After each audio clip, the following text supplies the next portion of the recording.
Sir, वो लड़की शादी अटेंड करने महबूब नगर जाने वाली है।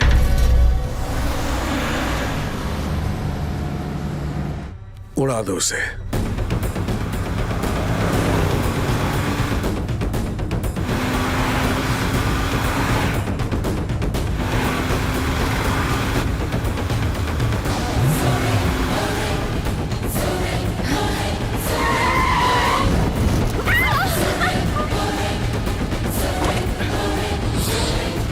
चलो। अरे ये क्या जबरदस्ती है? चुप।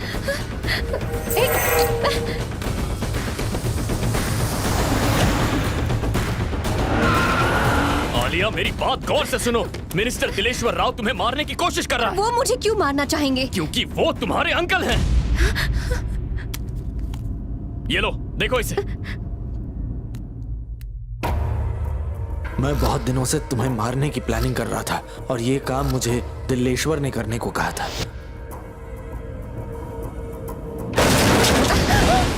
उड़ा डाल।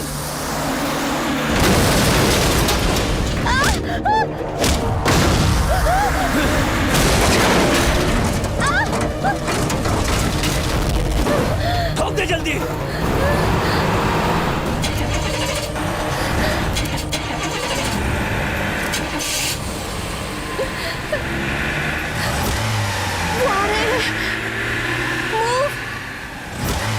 प्लीज चलो। क्या कर रहे हो? चलो।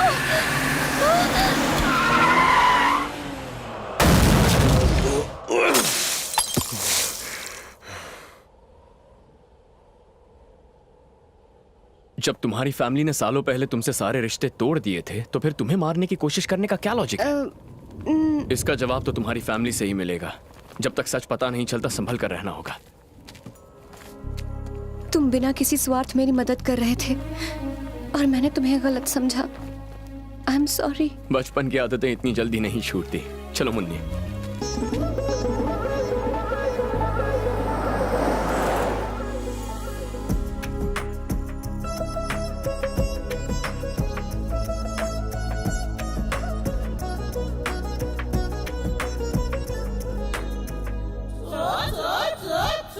कहानी में ट्विस्ट, विलन की गांव में हीरो हीरोइन की एंट्री।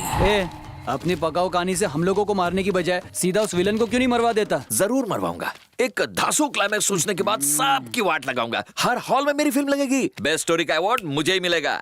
भूल गया, स्टोरी कहाँ तक पहुंची थी? हीरो हीरोइन विलन के गांव आते हैं। लेकिन हीरो आ क्यों नहीं रहे? एक अशांत गांव में शांति लाने के लिए। लेकिन हीरो कहाँ से लाएगा? शांति की तो शादी हो चुकी है ना।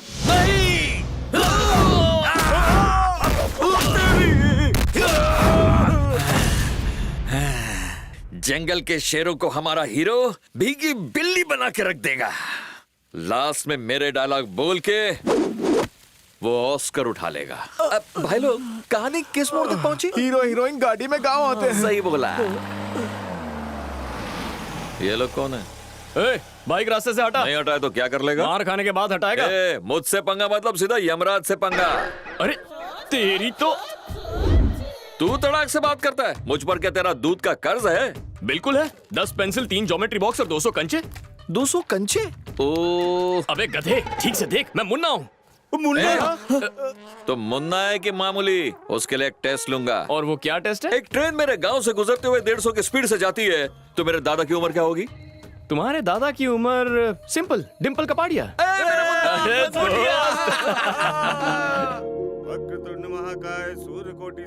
दादी,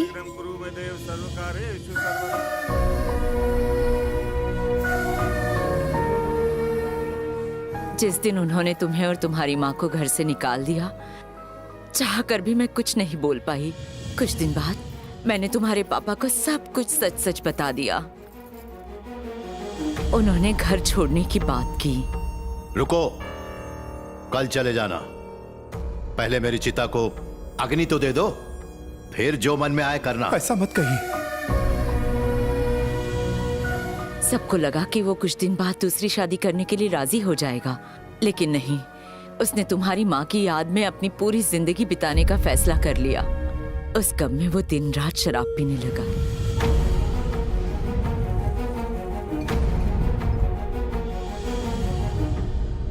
तुम्हारे दादा को अपने भाई और अपने बेटों की साजिश का पता चला कि किस तरह वो खानदानी बिजनेस में बेईमानी कर रहे थे।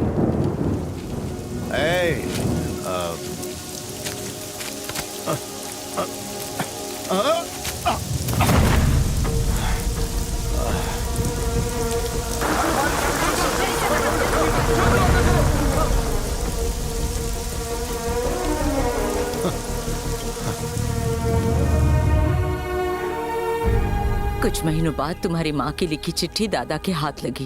उन्होंने वो पढ़ी। आपने मुझे छोड़ दिया पर मैंने हार नहीं मानी। आपकी बेटी को डॉक्टर बनाया। मैंने ये बताने के लिए चिट्ठी लिखी कि मैं मौत के बहुत करीब हूँ। मुझे कैंसर है। कुछ दिन बाद मेरी बेटी अनाथ हो जाएगी। एक बड़े खानदान का हिस्सा होकर भी अनाथ हो जैसा जीवन गुजारेगी।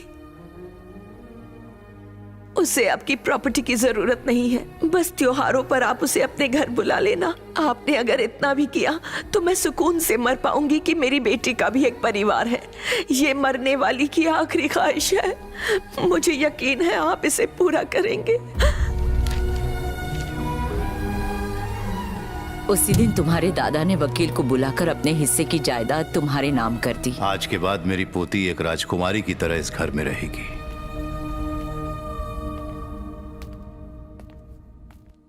सर्वेश्वर, मेरी पोती को लेकर आओ।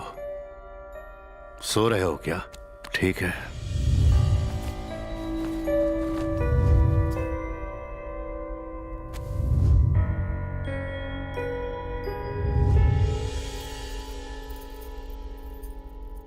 देवर जी,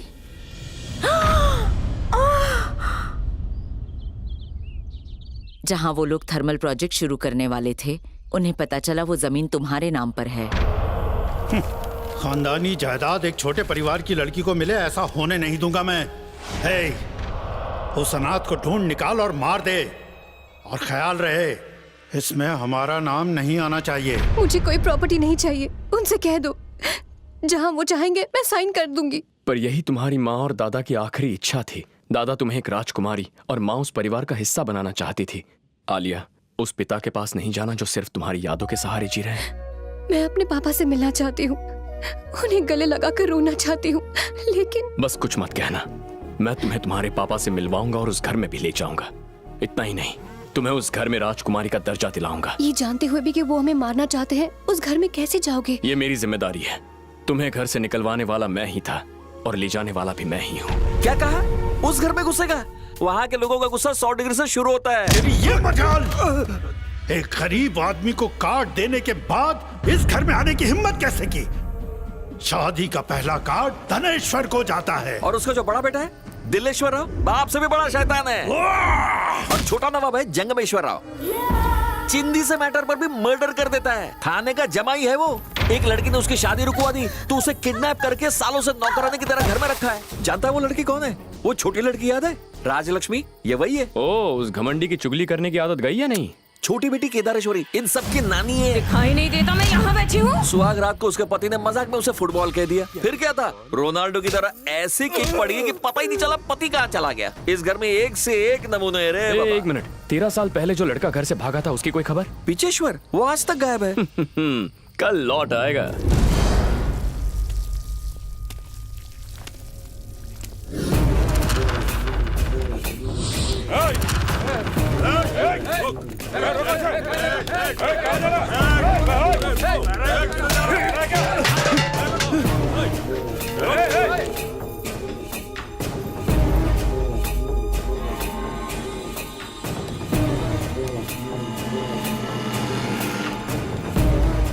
ये नो एंट्री में कहाँ घुसा चला आ रहा है? कोई खाना लगाएगा? खाना मांगने वाले का नाम? आज 13 साल बाद आपका पोता घर लौटा है, उससे सवाल करेंगे? तू बैठे बैठे ऑर्डर किसको दे रहा है? तू है कौन? पिच्चेश्वर। पिच्चेश्वर होने की क्या गारंटी है? आप जंगमेश्वर चाचा हैं, उसकी क्या गारंटी है? चुप रहो। देखो इसकी कमर के नीचे तिल है या नहीं। 13 साल के बाद लौटा हूँ, टूटे दिल के बजाय तिल की पड़ी है आपको। मैं जा रहा हूँ अभी और इसी वक्त, 1 सेकंड में नहीं रुकूंगा। क्यों आया था मैं यहाँ? अरे अरे रे रे मेरे प्यारे पोते, रुक जाना। सुनिए जी, इसमें सारी आप वाली हरकतें हैं। हे, इधर आ।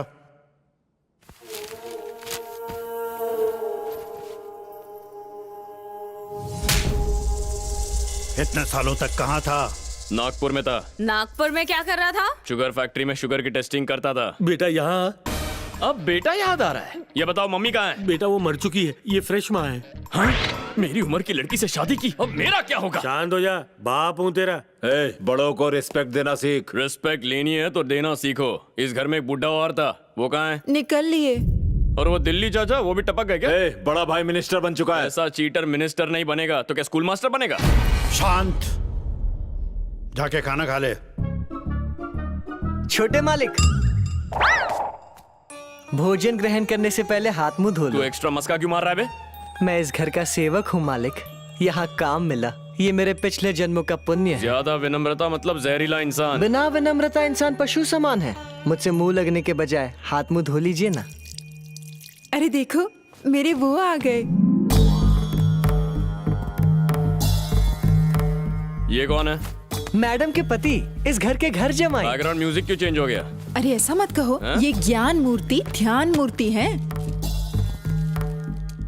कहीं इनका नाम गुरु मूर्ति तो सही नहीं? पकड़े हैं, लेकिन मैडम इन्हें सेमी स्वामी जी कहती हैं। सेमी स्वामी? अरे स्वामी जी, आशीर्वाद दीजिए। उठो बालक उठो। अरे बेटी, ये बालक कौन है? बचपन में घर छोड़कर भाग गया था वो पिच्चेश्वर। चेहरा दिखाओ। अरे आशीर्वाद ले ले। परम ज्ञानी से बात करना मोक्ष मिलने के समान है। और क्या बात। ज्यादा से ज्यादा समय ये आश्रम में ही बिताते हैं। भक्ति में ही इनकी शक्ति है। शाम होते ही ये पूजा अर्चना के लिए मंदिर जाते हैं और तपस्या करके ही सुबह घर आते हैं। सुबह हो या शाम, बस भजन और कीर्तन से ही मिलता है इनको आराम। मुझे भूल जाते हैं लेकिन आरती करना नहीं भूलते। आरती आरती। जब भी ये पूजा आरती और आराधना करके आते हैं, इनके चेहरे का तेज ही कुछ और होता है।